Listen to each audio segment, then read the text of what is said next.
Hello dear students, in this lecture I am teaching you about the chapter number 16, skeleton and movement.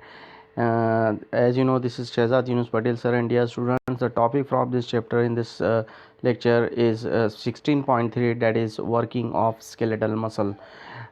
Skeletal muscles जो है वो कैसे working करते हैं, कैसे फंक्शन करते हैं, वो आज इस लेक्चर में देखेंगे। अगले 10 से 15 मिनट में आपको ये पूरा टॉपिक समझ में आ जाएगा। I hope so dear students, so skip मत कीजिए और पूरा लेक्चर जो है, पूरा वीडियो जो है प्रॉपर्ली देखिए। Working of skeletal muscles, how does skeletal muscles work. So dear students, सबसे पहले आपको एक बात बता दूं कि muscles works in a pairs. जो भी मसल्स हमारे बॉडी में स्केलेटल मसल्स है वो जोड़ी बनाकर पेयर में जो है फंक्शन करते हैं, पेयर में जो है काम करते हैं।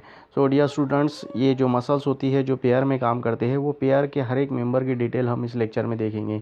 Okay dear students, and it produces the opposite action. जो मसल्स में जो पेयर है, पेयर में जो मेंबर है, एक मेंबर जैसा काम करता है, दूसरा मेंबर उसके अपोजिट काम करता है। यानी एक मेंबर अगर कॉन्ट्रैक्शन कर रहा है तो दूसरा मेंबर जो है वो रिलैक्सेशन वाला काम करेगा। यानी एक मसल्स कॉन्ट्रैक्ट हो रही है तो दूसरी मसल जो है रिलैक्स होगी, ऐसा इसका मीनिंग है। तो स्केलेटल मसल्स की स्पेशल कैरेक्टरिस्टिक है, for example the bicep muscles and the tricep muscles. So dear student, bicep muscles जो है उसको फ्लेक्सर्स बोलते हैं, और फ्लेक्सर्स का क्या काम है, it brings the flexion means it brings the folding. And tricep, जैसे इस डायग्राम में आप देख रहे होगे, बाइसेप मसल यहाँ पर आपको दिख रही होगी। सो डियर स्टूडेंट्स, यहाँ से आप समझ सकते हैं ये जो बाइसेप्स मसल्स है, ये जो फ्रंट साइड की मसल्स है, इसको बाइसेप मसल बोलते हैं। तो ये इसको फ्लेक्सर हम नाम देते हैं। फ्लेक्सर मतलब ये क्या करता है, फ्लेक्सिंग करता है, यानी फोल्डिंग करवाता है। तो अभी आप देख रहे होगे यहाँ पर ये जो एल्बो का जो जॉइंट है, ये यहाँ पर फोल्ड हो रहा है क्योंकि बाइसेप मसल्स जो है कॉन्ट्रैक्ट होती है और उसको फोल्डिंग करवाती है। यानी ये काम फ्लेक्सर मसल्स का होता है, फॉर एग्जांपल बाइसेप। और दूसरा जो है ट्राइसेप होती है। ट्राइसेप जो है इसको फ्लेक्सर नहीं बोलते, इसको बोलते हैं extensor which bring about the extension of the elbow joint. तो यहाँ पर डियर स्टूडेंट्स आपको ये एल्बो जॉइंट दिख रहा होगा।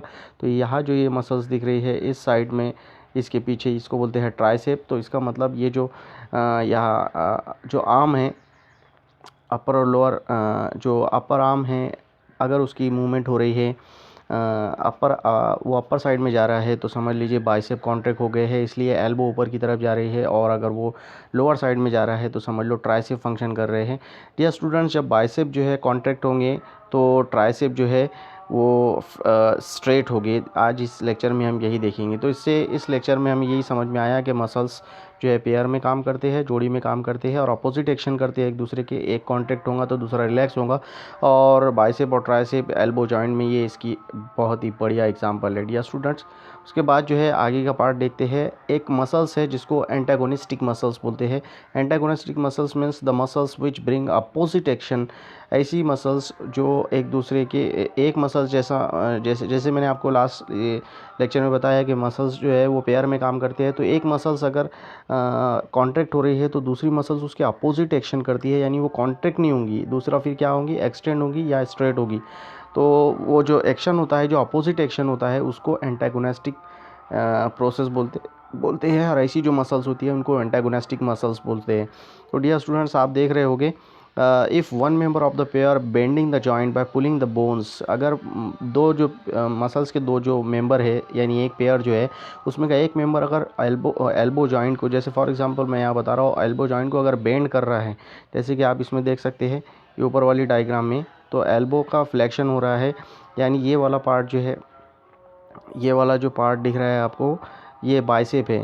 तो डियर स्टूडेंट्स, अगर ये बाइसेप जो है ये कॉन्ट्रैक्ट हो रहा है तो समझ लो यहाँ पर एक मूवमेंट हुई कॉन्ट्रैक्शन वाली, जिसके कारण क्या हुआ, ये जो एल्बो है, एल्बो ये बेंट हुआ। तो बेंट क्यों हुआ, क्योंकि बाइसेप जो है वो कॉन्ट्रैक्ट हुआ, यानी कॉन्ट्रैक्शन हुआ, यानी ये सिकुड़ गया। तो अब जो दूसरा मेंबर होगा वो बिल्कुल भी कॉन्ट्रैक्शन नहीं करेगा, यानी इसकी अपोजिट एक्शन करेगा। तो दूसरा मेंबर का जो एक्शन होगा वो इसका अपोजिट एक्शन होगा। तो डियर स्टूडेंट, एंटागोनिस्टिक मसल्स किसको बोलते हैं, वही मसल्स जो एक उसका जो मेंबर है, अगर वो कोई एक काम कर रहा है, जैसे कॉन्ट्रैक्शन कर रहा है, तो दूसरा मेंबर उसके अपोजिट काम करेगा, इसको बोलेंगे हम जो है एंटागोनिस्टिक मसल्स। तो मैंने अभी एक यहाँ पर एग्जांपल बताया आपको कि if one member of the pair bending the joint, अगर एक मेंबर पेयर का जो है अगर वो बेंडिंग वाली एक्शन कर रहा है, बेंडिंग कब होगा, जब बाइसेप का जो है कॉन्ट्रैक्शन होगा बाय पुलिंग द बोन्स, तो दूसरा मेंबर जो है वो क्या करेगा, वो हम इस जैसे आप यहाँ देख सकते हैं एंटागोनिस्टिक मसल का ये अच्छा सा डायग्राम में डायग्रामेटिकली एक्सप्लेनेशन मैं आपको देता हूँ। इसमें आपको दिख रहा होगा डियर स्टूडेंट्स यहाँ पर कि ये जो बाइसेप है, ये बाइसेप जो है यहाँ पर कॉन्ट्रैक्ट हो गई है, सिकुड़ गई है, और ट्राइसेप जो है वो एक्सटेंड हो गया है। ओके, ट्राइसेप जो है वो और ज़्यादा फैल गया है। तो बाइसेप जो है कॉन्ट्रैक्टेड, ट्राइसेप रिलैक्स और एक्सटेंडेड, तो ट्राइसेप इसमें क्या हुआ, रिलैक्स हुआ। तो यही एक्शन जो है डियर स्टूडेंट, इसी को एंटागोनिस्टिक मसल्स बोलते हैं या प्रोसेस बोलते हैं, जिसमें एक कॉन्ट्रैक्ट हुआ तो दूसरा कैसे होता है, एक्सटेंड होता है। तो बाइसेप और ट्राइसेप जो है ये अपर आर्म में जो अपने होते हैं, ये बहुत ही बढ़िया एग्जांपल इसकी है।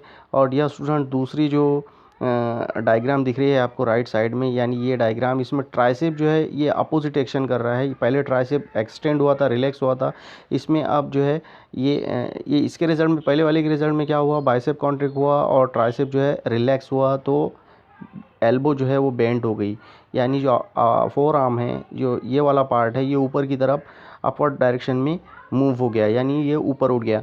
लेकिन जब नेक्स्ट एक्शन होगा तो उल्टा एक्शन होगा, ट्राइसेप जो है जो पहले रिलैक्स हो गए थे, अब वो जो है वो वहाँ की बोन को पुल करके वहाँ की मसल्स जो है कॉन्ट्रैक्ट हो जाएगी, यानी tricep contracted and bicep relax. और ये जो बाइसेप आपको यहाँ दिख रहा है, इस तरह से अब यहाँ देखिए, ये अब रिलैक्स हो गया है, पहले ये कॉन्ट्रैक्ट हो गया था, तो ये बाइसेप अब रिलैक्स हो गया है, इसलिए अब ये एक्शन क्या होगा, ये जो एल्बो की पोजीशन है वो अब स्ट्रेट हो जाएगी। जैसे इसके पहले वाली डायग्राम में हमने देखा कि ये देखिए एल्बो जो है ये एल्बो जॉइंट जो है वो अब स्ट्रेट हो गया, यानी अपर आर्म जो है फोर आर्म जो है वो नीचे की तरफ आ गया। और पहली वाली एक्शन में जो कॉन्ट्रैक्शन हुआ था उसमें क्या हुआ था, एल्बो का जो है बेंडिंग हुआ था। तो दो एक्शन यहाँ पर हुए, बाइसेप कॉन्ट्रैक्ट हुआ, ट्राइसेप जो है रिलैक्स हुआ, तो बोन जो है एल्बो की जो जॉइंट है और वहाँ की जो फोर आर्म जो है वो ऊपर की तरफ उठ गया, ये एक एक्शन था। और दूसरा एक्शन क्या था,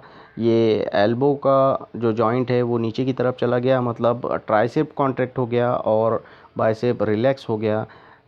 इसका मतलब ये हुआ कि जो एल्बो ऊपर की तरफ उठ गई थी वो अब नीचे की तरफ चला गया, यानी ये स्ट्रेट हो गया। तो ये जो एक्शन है, एक का कॉन्ट्रैक्ट करना, दूसरे का रिलैक्स करना, ये एक दूसरे के अपोजिट एक्शन है। तो इस तरह की जो मसल्स होती है वो एंटागोनिस्टिक मसल्स इसको बोलते हैं, इस प्रोसेस को एंटागोनिस्टिक प्रोसेस बोलते हैं। ओके डियर स्टूडेंट्स, तो आई होप कि आपके ये समझ में आया है antagonistic muscles. One member of the pair जो है, मैंने इसके पहले भी आपको बताया, अगर one member of the pair जो है वो अगर बेंड कर रहा है, यानी बाइसेप जैसे कॉन्ट्रैक्ट होकर एल्बो को बेंड कर रहे हैं, तो अदर मेंबर क्या करेगा, it straightening of the same joint, उसी जॉइंट को दूसरा मेंबर जो है वो स्ट्रेट करेगा, यानी ट्राइसेप जो है वो एक्सटेंड होगा। तो जैसे कि इस डायग्राम में भी आप देख रहे हैं, यहाँ पर आपको इजीली समझ में आ रहा होगा कि ये यहाँ पर आप सिर्फ ये फोर आर्म देखिए, एल्बो का जॉइंट देखिए, यहाँ पर बेंड हो गया और यहाँ पर ये स्ट्रेट हो गया।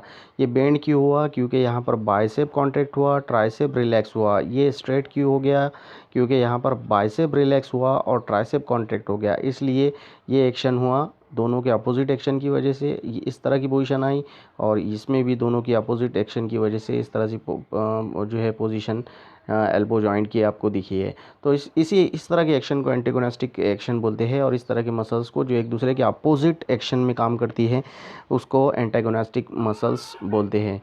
ओके डियर स्टूडेंट्स, तो इस तरह से हमने इस एल्बो जॉइंट की एग्जांपल देखी।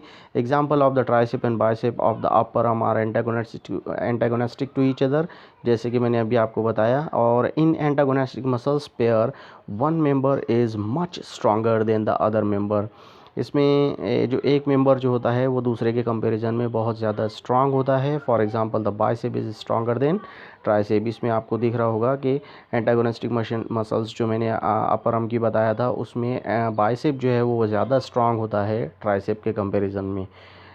सो डियर स्टूडेंट, इस तरह से हमने वर्किंग ऑफ स्केलेटल मसल्स देखा। The fundamental characteristic of the muscle is a contraction. तो इसमें हमने यही देखा कि एल्बो अगर ऊपर हो रही है तो मसल्स बाइसेप की कॉन्ट्रैक्ट हो रही है, और अगर एल्बो नीचे की तरफ जा रही है, बेंड नहीं हो रही है, स्ट्रेट हो रही है, तो फिर ट्राइसेप की मसल्स कॉन्ट्रैक्ट हो रही है। तो इसका मीनिंग ये है कि जो मसल्स होती है वो स्केलेटल जो मसल्स होती है उसकी फंडामेंटल कैरेक्टर में आती है कॉन्ट्रैक्शन वाली कैरेक्टरिस्टिक, यानी कि मसल्स कॉन्ट्रैक्ट होती हैं। देयरफॉर मसल्स कैन ओनली पुल, इसीलिए मसल्स को पुल किया जा सकता है सिर्फ, ना कि इसको पुश किया जा सकता है, क्योंकि कॉन्ट्रैक्शन इसका एक इम्पॉर्टेंट कैरेक्टरिस्टिक है। यहाँ पर आप देख रहे होगे, पहले यहाँ पर बाइसेप कॉन्ट्रैक्ट हुआ और यहाँ पर ट्राइसेप कॉन्ट्रैक्ट हुआ। तो this is about the skeletal muscles and its functions. So thank you very much for watching this video.